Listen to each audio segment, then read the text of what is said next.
શું તમે ક્યારેય પણ આ રીતની સેવ ખમણી બનાવી છે? બહાર તો આપણે ખૂબ જ ખાધી હોય છે, પણ એક વખત ઘરે આ સરળ રીતથી જરૂરથી બનાવજો. જો તમે પહેલી વખત બનાવતા હશો ને તો પણ પરફેક્ટ અને એકદમ ટેસ્ટી એવી બનશે. તો ચાલો રેસીપી શરૂ કરીએ. તો સૌથી પહેલાં આપણે ચણાની દાળને લઈ લેશું. તો મેં અહીંયા ચણાની દાળને 7 થી 8 કલાક માટે પલાળીને રાખેલી હતી. તમે જોઈ શકો છો એકદમ મસ્ત એવી પલળીને તૈયાર થઈ ગઈ છે. તો આ જે સેવ ખમણી છે એ ચણાની દાળમાંથી બને છે. ઇન્સ્ટન્ટ પણ બની જાય તેવી પણ હોય છે, એટલે એની પણ રેસીપી તમારે જોઈતી હોય તો મને કમેન્ટ જરૂરથી કરજો. હવે મેં અહીંયા 2 વાટકી જેટલી પલાળેલી હતી, એટલે 1 વાટકી જેટલી ચણાની દાળ મેં અલગથી કાઢી લીધેલી છે. મારે બીજું બનાવવું હતું એટલા માટે. હવે આ જે ચણાની દાળ છે તેમાંથી બધું પાણી કાઢીને આપણે મિક્સર જારમાં એડ કરી દઈશું, અને તેમાં આપણે સ્વાદ પ્રમાણે તીખાશ એડ કરીશું. એટલે મેં મોટું એવું તીખું મરચું એડ કરેલું છે. સ્વાદ પ્રમાણે મીઠું એડ કરીશું. 2 ટેબલ સ્પૂન જેટલું તેલ એડ કરીશું, જેથી કરીને જે ખમણી જે છે અથવા તો ખમણ ખાઈએ તો ગળામાં અટકે નહીં કે એવું ન લાગે આપણને. હવે અહીંયા અડધી ચમચી જેટલું લીંબુના ફૂલ અથવા તો તમે લીંબુ પણ લઈ શકો છો. તો જો તમારે એમાં ટેક્સચરમાં કયો ચેન્જીસ આવે એ હું તમને આગળ જણાવીશ. 4 ચમચી જેટલી ખાંડ એડ કરીશું, સ્વાદ પ્રમાણે મીઠું અને પાણી એડ કરીને આપણે પીસી લેશું. પલ્સ મોડ ઉપર કરવું અને થોડી વારે આ રીતે હલાવતું જવું, અને જરૂર પૂરતું જ પાણી એડ કરવું. બહુ વધારે પાણી એડ ન કરવું, રની બેટર ન કરવું. હવે તમે જોઈ શકો છો કે મસ્ત આપણું બેટર તૈયાર થઈ ગયું છે. આ રીતની કન્સિસ્ટન્સી હોવી જોઈએ, એટલે કે એકદમ દરદરું પણ નહીં અને સાવ ફાઇન પણ નહીં, એવું થવું જોઈએ. એટલે આ રીતની કન્સિસ્ટન્સી થઈ ગઈ છે. તો એક બાઉલમાં આપણે કાઢી લેશું.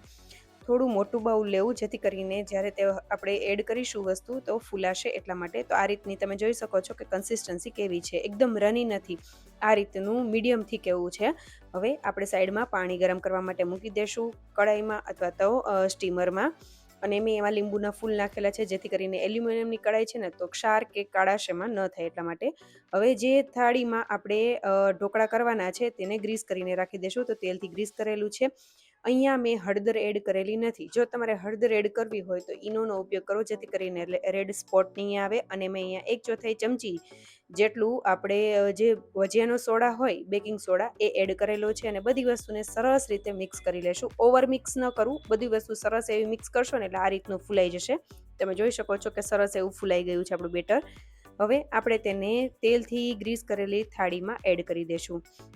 અહીંયા મેં હળદર નથી એડ કરેલી, એટલે રેડ કલરના સ્પોટ નહીં આવે. જો તમે હળદર એડ કરતા હોય તો જરૂરથી, સોડા હોય એટલે સરખું મિક્સ ન થાય ને તો રેડ કલરના સ્પોટ આવે છે. તમને કંઈ પ્રોબ્લેમ ન હોય તો કરી શકો છો. હવે આપણે આ થાળીને 15 થી 20 મિનિટ માટે સ્ટીમ કરી લેશું. તો તમે 20 મિનિટ પછી તમે ચપ્પુ લગાવીને જોશો એટલે આ રીતનું એકદમ ક્લીન નીકળે, મતલબ આપણી જે ઢોકળા છે મસ્ત પરફેક્ટ થઈ ગયા છે, અંદર જરા પણ કચાશ નથી. હવે આપણે તેને લઈ લેશું. થોડી વાર માટે જ મેં ઠંડુ થવા દીધેલું છે. આ હજી ગરમ છે, ત્યાં મેં કાઢેલા છે. તમે સાવ ઠંડા પણ કરી શકો છો. તો તમે જોઈ શકો છો કે કેટલી જાડી પડી છે. જો તમે લીંબુ એડ કરતા હોય તો આ જે જાડી છે અને સોફ્ટનેસ છે તેમાં થોડો એવો ફેર પડે છે. લીંબુના ફૂલથી બહાર જેવું જ રિઝલ્ટ આવે છે. તમે જોઈ શકો છો કે કેટલી જાડી પડી છે. આ જે ખમણ બન્યા ને એને તમે એમનેમ પણ રાઈથી વઘાર કરીને પણ, જે વાટી દાળના ખમણ કહીએ ને એ રીતે પણ બનાવીને તૈયાર કરી શકો છો. હવે આ જે ખમણ છે તેને આપણે લઈ લેશું. તમે અહીંયા જે ચારણી હોય એટલે કે જે ખમણી હોય ને એની મદદથી ખમણીને પણ કરી શકો છો, પણ આ એટલા સોફ્ટ અને એકદમ રવા જેવા છે ને, તો હાથની મદદથી ક્રમ્બલ કરીશું ને, આ રીતે ભૂકો કરીશું ને, એકદમ સરસ એવો છૂટો થઈ જશે. વચ્ચે જરા પણ ગાંઠ નહીં આવે કે જરા પણ ચોટેલું નહીં લાગે. એટલે તમે જોઈ શકો છો કે હું ભૂકો કરી રહી છું ને તો પણ સરસ એવો થઈ ગયો છે. જો તમારે આવું ન થાય તો ખમણીની મદદથી ખમણીને પણ તૈયાર કરી શકો છો. હવે મેં થોડા એવા ખમણને બચાવીને રાખેલા છે, તેની આપણે ચટણી બનાવીશું. તો તેના માટે મિક્સર જાર લઈ લેશું, ધાણાભાજી એડ કરીશું, આ ખમણને એડ કરી દઈશું. તીખાશ પ્રમાણે તમને જેટલી ફાવે એટલું મરચું એડ કરવાનું લીલું. સ્વાદ પ્રમાણે મેં સાકરનો પાવડર એડ કરેલો છે, લીંબુ એડ કરેલું છે સ્વાદ પ્રમાણે, અને મીઠું અને થોડું એવું પાણી એડ કરીને સરસ એવી ફાઇન એવી બનાવી લેશું. દરદરી નહીં પણ એકદમ ફાઇન એવી ચટણી બનાવવાની છે. જરૂર પૂરતું પાણી એડ કરીને થોડીક એવી ઢીલી એવી આ ચટણી બનાવીને તૈયાર કરી લેવાની છે.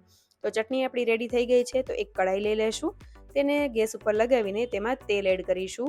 અને તેલ ગરમ થઈ જાય એટલે સાઈડમાં ખાવા માટે મેં મરચાં તળેલા છે. આ ઓપ્શનલ છે, જો તમારે કરવું હોય તો કરી શકો. સાઈડમાં ઘણા લોકોને મજા આવતી હોય ખાવાની, તો એના માટે મેં કરેલા છે. તેલ આવી જાય એટલે આપણે તેમાં રાઈ એડ કરીશું. રાઈ ફૂટી જાય એટલે મરચાં તીખા અને લીમડાના પાન એડ કરી દેશું. એ સરસ સતળાઈ જાય એટલે કિશમિશ અને કાજુ મેં એડ કરેલા છે, તે થોડા થઈ જાય એટલે હિંગ પાવડર એડ કરેલો છે.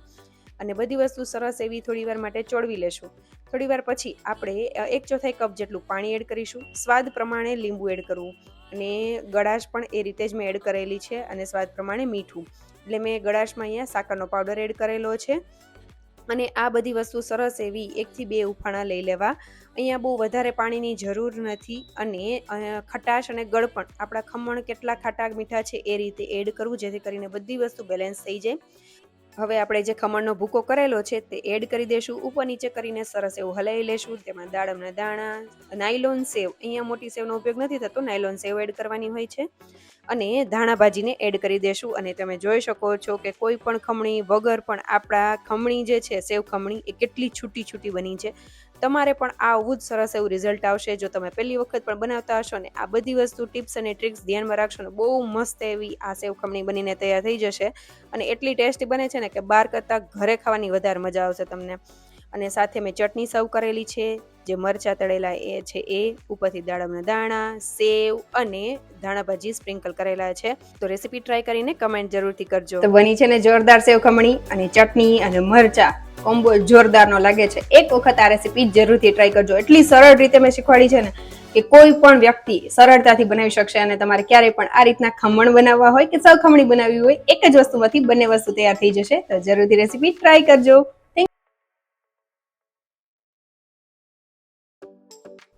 આનો ટેસ્ટ એટલો જોરદાર ના આવે છે ને બહાર કરતાં પણ તમને ઘરે બનાવેલી ખમણીમાં બહુ જ મજા આવશે. તો જરૂરથી રેસીપી ટ્રાય કરજો. Thank you for watching.